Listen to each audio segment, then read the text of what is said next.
आपण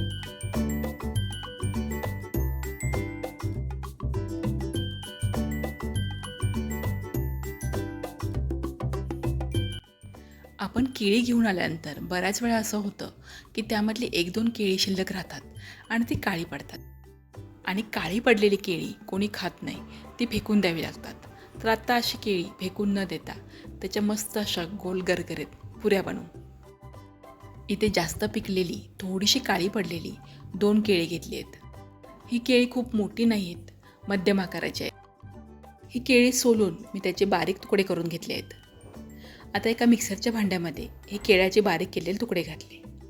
आता इथे मी 2 केळी घेतले आहेत आणि ही केळी जास्त पिकलेली असल्यामुळे गोड आहेत. त्यासाठी मी अर्धा कप गूळ घेतला आहे.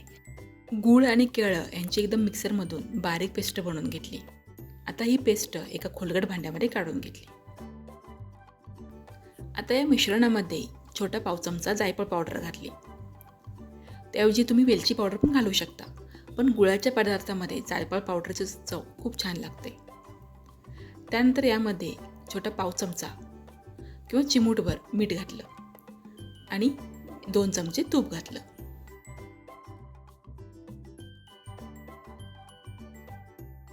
आता हे सगळं एकत्र करून घ्यायचं आणि एखादा गुळाचा खडा जर शिल्लक राहिला असेल तर तोही यावेळेला कुस्करून घ्यायचा.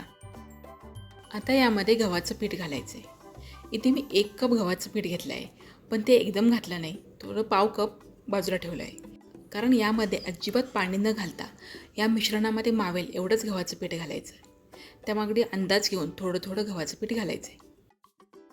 मी पाऊण कप गव्हाचं पीठ घातलं होतं, पण ते कमी पडतं आहे म्हणून मी पुन्हा उरलेलं पाव कप गव्हाचं पीठ घातलं आणि मळल्यानंतर लक्षात आलं की पीठ थोडंसं अजून पातळ होतं आहे, म्हणून पुन्हा मी 4 चमचे गव्हाचं पीठ घातलं आहे. म्हणजे एकूण 1 कप आणि 4 चमचे गव्हाचं पीठ लागलं आहे. म्हणजे कपामध्ये जर मी दाबून पीठ भरलं असतं तर तेवढं पीठ बसलंच असतं.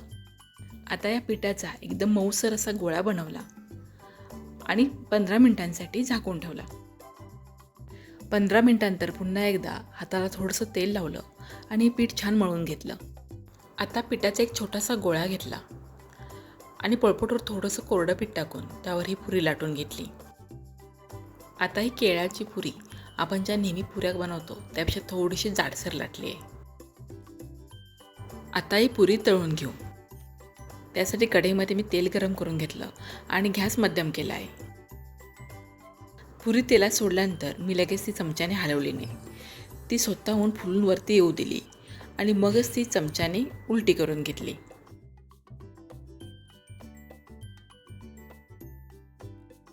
पुरीच्या पिठामध्ये गूळ असल्यामुळे पुऱ्यांना छान असा तपकीर रंग येतो.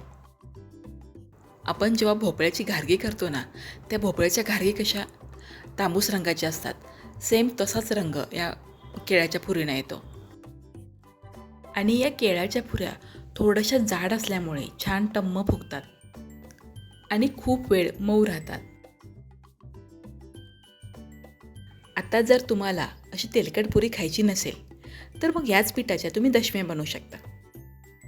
यात कमी तेलामध्ये तर होतातच, पण त्या पुरी इतक्याच चवीला छान लागतात. आपण जसं नेहमी दुधाची दशमी लाटतो तशीच ही दशमी लाटून घ्यायची आणि दोन्ही बाजूनी तूप सोडून छान खरपूस भाजून घ्यायची. मी इथे 2 केळं घेतली आणि त्यासाठी 1 कप गव्हाचं पीठ घेतलं. या एवढ्या प्रमाणामध्ये 6 पुऱ्या आणि 1 दशमी तयार झाली आहे. म्हणजे एका दशमीचे 2 पुऱ्या पकडल्या तर 8 पुऱ्या तयार होतात.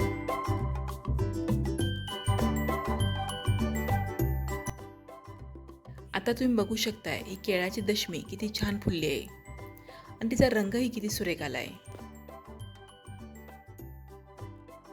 ह्या केळ्याच्या पुऱ्या किंवा ही केळ्याची दशमी 2 ते 3 दिवस खूप छान टिकतात. तुम्ही प्रवासात नेऊ शकता किंवा मुलांना शाळेच्या डब्यामध्ये पण देऊ शकता.